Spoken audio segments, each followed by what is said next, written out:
আর আমি যেহেতু এই রাজ্য এবং রাজ্যের বাইরে বহু দেশের অনেকগুলি রাজ্যে তোমাদের মতো স্কুল কলেজে আমার ক্লাস নেওয়ার ওইটাই কাজ। আমি এবার যেগুলো বলবো সেগুলো তোমরা বলবে। বলো, স্পিচ ইজ সিলভার। জোরে, এতক্ষণ জোরে আওয়াজ বেরোচ্ছিল তো, এবার জোরে বলো দেখি। Speech is silver but silence is gold. Speech is silver but silence is gold. আবার, speech is silver but silence is gold. আমাদের চুপ করে থাকতে বারবার করে বলতে হবে না, আমরা নিজেরাই চুপ হয়ে যাব। আমরা মনে হচ্ছে ছোট, কিন্তু আমাদের মধ্যে অনন্ত শক্তি, অনন্ত সম্ভাবনা রয়েছে। বলো, পুত্র মোরা। জোরে জোরে, পুত্র মোরা তুচ্ছ নহে, বুঝিয়ে দিতে তাই বিশ্বপতি মুক্তাগুলি পুত্র গড়েন ভাই। পুত্র মোরা তুচ্ছ নহে, বুঝিয়ে দিতে তাই বিশ্বপতি মুক্তাগুলি পুত্র গড়েন ভাই। স্বামী বিবেকানন্দ আমাদের মধ্যে সেই অনন্ত শক্তি, অনন্ত সম্ভাবনা জাগাতে এসেছেন। স্বামী বিবেকানন্দ সম্বন্ধে ভিএম যেটি বললেন যে আমাদের তার চরিত্র সম্বন্ধে জানতে হবে। চরিত্র সম্বন্ধে যদি বিবেকানন্দ চর্চাটা বন্ধ হয়ে গেছে, মূর্তি প্রতিষ্ঠার সাথে সাথে বিবেকানন্দ চর্চা যদি আমরা শুরু করি, তাহলে আমরা একটা সুন্দর স্কুল তৈরি করতে পারবো। আমার খুব খারাপ লাগছিল তোমাদেরকে, যেই ভাষণ দিতে আসছে সে তোমাদেরকে চুপ করার জন্য অনুরোধ করছে। চুপ করার জন্য অনুরোধ করতে হবে না, চরিত্রবান হও। বলো, career with character is hero. Career without character is big zero. মনে থাকবে, যদি আমরা স্কুল কলেজে যাই ক্যারিয়ার তৈরি করবার জন্য, কিন্তু ক্যারিয়ারের পাশাপাশি যদি ক্যারেক্টার তৈরি না করতে পারি, তাহলে আমাদের নিটফল জিরো। সেই জন্য স্বামী বিবেকানন্দ বারবার চাইতেন যে চরিত্রবান হও, বীর্যবান হও, আত্মজ্ঞান লাভ করো, পরহিতায় জীবন ত্যাগ করো, আর সেই মুক্তির বাণী জগৎকে শোনাতে যাও। তোমাদের মতো ছাত্র ছাত্রীদের কাছে গিয়ে বলতেন যে আমায় যদি পুনরায় ছাত্র হতে হয়, আমি তাহলে ওই ফিজিক্স, কেমিস্ট্রি, বায়োলজি নিয়ে ভাববো না, আমি একটি বিষয় নিয়ে ভাববো, সেটা হচ্ছে কনসেন্ট্রেশন। বলো, concentration is the essence of education. Concentration is the essence of education. শিক্ষার সার একাগ্রতা। শিক্ষার সার একাগ্রতা। এই একাগ্রতার অভ্যাস আমাদের প্রত্যেককে শিখতে হবে। আমি এখানে খুব কাছেই থাকি তোমাদের শহরে। আমি অনুরোধ রাখবো স্কুল কর্তৃপক্ষের কাছে, কিছুদিন আগে শিশুদিত্ব শুরু করেছিল, প্রতি মাসে আমি সেখানে ক্লাস নিতে যাচ্ছিলাম। এখানেও যদি আমাকে সুযোগ দেওয়া হয় বিবেকানন্দের ক্লাস শুরু করবার জন্য, এটা আমাদের প্রয়োজন। যে আমরা বিবেকানন্দকে বেড়াচ্ছি না, কেন বিবেকানন্দকে ধরবো? বিবেকানন্দকে ধরা মানেই বেরোয়া করতে হবে, বিবেকানন্দকে ধরা মানেই সন্ন্যাসী হতে হবে। আরেকটা নির্ভয় উত্তর দাও তো দেখি।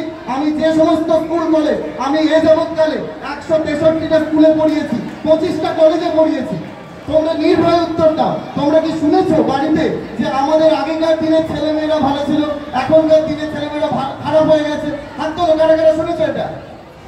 কারা কারা শুনেছো যে আগেকার দিনের ছেলেমেয়েরা ভালো ছিল আর এখনকার দিনের ছেলেমেয়েরা খারাপ হয়ে গেছে? সবাই শুনেছে। আরেকটু সাহস নিয়ে উত্তর দাও দেখি। স্কুলে এসে শুনেছো টিচারদের কাছে আগের ব্যাচের ছেলেমেয়েরা ভালো ছিল, এই ব্যাচের ছেলেমেয়েরা খারাপ হয়ে গেছে? সাহেবেরা তোমাদের বলবে না, তোমরা হাত তুলতে পারো যদি শুনে থাকো। তাহলে শুনেছো বিবেকানন্দ যার মূর্তি প্রতিষ্ঠা হলো, তিনি কি শোনাচ্ছেন সেটা শোনায়। বিবেকানন্দ বলছেন, গরু মিথ্যা কথা বলে না, দেওয়াল চুরি করে না, গরু গরুই থেকে যায়, দেওয়াল দেওয়ালই থেকে যায়।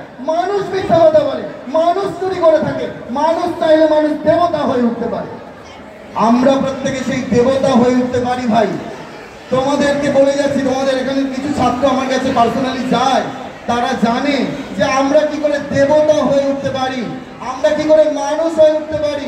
আমরা স্বদেশ মন্ত্রে আওড়ালাম, হে গৌরী না, হে জগদম্বে, আমার মনুষ্যত্ব দাও, মা আমার দুর্বলতা কাপুরুষতা দূর করো, আমায় মানুষ করো। এই মানুষের ইংরেজিটা হচ্ছে ম্যান। এই এম এ এন এর মধ্যে এই ফর্মুলাটা রয়েছে, M for morality, A for ability and N for nobility. আমরা যদি এইগুলির চর্চা করি, বিবেকানন্দকে অধ্যয়ন করি, বিবেকানন্দকে যদি পড়ার অভ্যেস হয়, আমরা অনেক সময় বড়রা বলে থাকি আগেকার দিনের ছেলেমেয়েরা ভালো ছিল, এখনকার দিনের ছেলেমেয়েগুলো খারাপ হয়ে যাচ্ছে। আমি তাদেরকে উত্তর দিই, আপনি কি করছেন জেঠু? আপনি কি দুর্গা পুজোর সময় বাচ্চাদের জামা কাপড় না দিয়ে একটা বিবেকানন্দের বই তাদের হাতে তুলে দিয়েছেন? এত বড় বড় শপিং কমপ্লেক্স হচ্ছে, একটা লাইব্রেরি হচ্ছে না, এটা দেখে বড় দুঃখ লাগে। আমরা সোশ্যাল ট্রেনিং, মোরাল ট্রেনিং পাচ্ছি না, আমরা ছাত্রদেরকে আমরা তৈরি করতে পারছি না, এটা আমাদের দুর্বলতা। সেই জন্য আমি আশাবাদী, যখন এই পশ্চিমবাংলার বাইরে ত্রিপুরাতে যখন তোমাদের মতো এরকম যুব সম্মেলনে যাই, বিবেকানন্দের কথা শুনবার যে উন্মাদনা, সেটা তোমরা দেখলে অবাক হয়ে যাবে। আমরা সেই বিবেকানন্দর পূজারী, যে বিবেকানন্দ আমাদেরকে কেবল আশার বানিয়ে দেখিয়েছে। আমি একটা ছোট্ট ঘটনা বলে শেষ করে দিই, তোমাদের ভালো লাগে? তোমরা সবাই ক্রিকেট খেলো তো? ক্রিকেট খেলতে সকলের ভালো লাগে? এই ক্রিকেটের জগতে ভারতবর্ষকে প্রথম জিতিয়েছিল কে জানো? অনেকেই হয়তো উত্তরটা জানে না, বড়রাও জানে না। নরেন্দ্রনাথ দত্ত।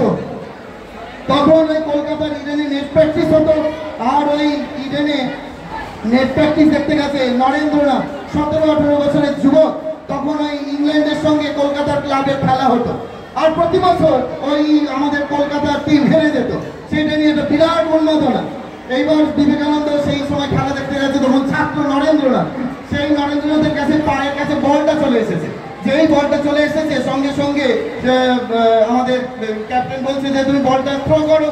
যেই বলটা থ্রো করেছে একেবারে ওই উইকেটে।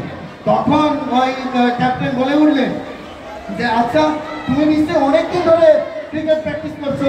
বিবেকানন্দ তখন বললেন, আমি ফুটবল খেলি, আমি ক্রিকেট খেলি না, এই প্রথম ক্রিকেটের বল হাতে নিলাম। সঙ্গে সঙ্গে তখন কোচ বললো যে তুমি খেলবে। বিবেকানন্দ সবেতে হ্যাঁ। এই জন্য রবীন্দ্রনাথ ঠাকুর বলেছিলেন, in him everything was positive, nothing negative. এই বিবেকানন্দের মধ্যে সব পজিটিভ, কোনো নেতিবাচক কিছু নেই, না বলতে শেখেনি। এই তখন বিবেকানন্দ খেলতে শুরু করলেন। এক সপ্তাহের মধ্যে এমন তার যেমন ফিল্ড, তেমনি ব্যাটিং, তেমনি বোলিং, সবে তো একবার তুখর। তখন ওই কোচ বললেন যে এইবার আমরা ইংল্যান্ডকে হারাতে পারবো। ইংল্যান্ডের সঙ্গে প্রথম খেলার ডাক এলো, কলকাতা টিম খেলছে। সেই সময় নরেন্দ্রনাথ আগের দিন বসে ধ্যানস্থ হলেন। তোমরা ইন্ডিয়ান টিমের প্লেয়ার রাহুল দ্রাবিড়, রাহুল দ্রাবিড়ের যদি ইন্টারভিউ করে দেখো, সেখানে দেখতে পাবে যে রাহুল দ্রাবিড় খেলতে বসার আগে, খেলতে নামার আগে বিবেকানন্দের ধ্যান করে খেলতে নামে। এই খবরগুলো তো আমাদের জানানো হয় না, আমরা জানবার চেষ্টাও করি না। সেই জন্য আমরা ভাবি বিবেকানন্দ ব্যাকডেটেড। বিবেকানন্দ ব্যাকডেটেড না। আধুনিক যুগে যে যে জায়গায় আছে, সে সেই জায়গা থেকে যদি বিবেকানন্দকে ধরে, সে সেই জায়গায় উন্নতির শিখরে পৌঁছাবে। সেই সময় বিবেকানন্দ খেললেন। পরের দিন 32 রানে 6 উইকেট, 72 রানে নট আউট। এই প্রথম বিবেকানন্দ ভারতবর্ষকে ক্রিকেটের জগতে জেতালেন। এটা তো শুধু ক্রিকেট, এই এত সুন্দর মায়েরা সঙ্গীত চর্চা করলেন, সঙ্গীতের মধ্যে দিয়ে শুভ সূচনা হলো। এইরকম যদি আমাকে আবার সুযোগ দেওয়া হয়, আমি এরকম বিবেকানন্দের সঙ্গীত, বিবেকানন্দের অভিনয়, বিবেকানন্দের চিত্রকলা, এই সমস্ত কিছু নিয়ে বলতে পারি। এবং সেই তোমরাও যদি সেই রকম ভাবে বিবেকানন্দকে ধরো, তাহলে দেখবে বিবেকানন্দের নাম নিয়ে তোমরা সেই চরম শিখরে পৌঁছাবে। তো আজকে আমি এখানেই শেষ করি। তোমরা সকলে ভালো থেকো। আরেকবার আমার সাথে সবাই মিলে বলো, আসতো মা সৎগময়, তামসো মা জ্যোতির্গময়, মৃত্যুর মা অমৃতম গময়। অসৎ হইতে মোড়ে, বাংলায় বলছি তো একটু জোরে বলো, অসৎ হইতে মোড়ে সৎ পথে নাও, জ্ঞানের আলোক জেলে আধার ঘুচাও, মরণের ভয় যাক অমর করো, দেখা দিয়ে ভগবান শঙ্কা হরো, করুণা আশিস ঢালো, রুদ্র শিরে চিরদিন জীবন অভিনে ঝরিয়া পড়ুক শান্তি চরাচরময় চির শান্তি পরিমলে ভরুক হৃদয়। স্বামী বিবেকানন্দ একটা কথা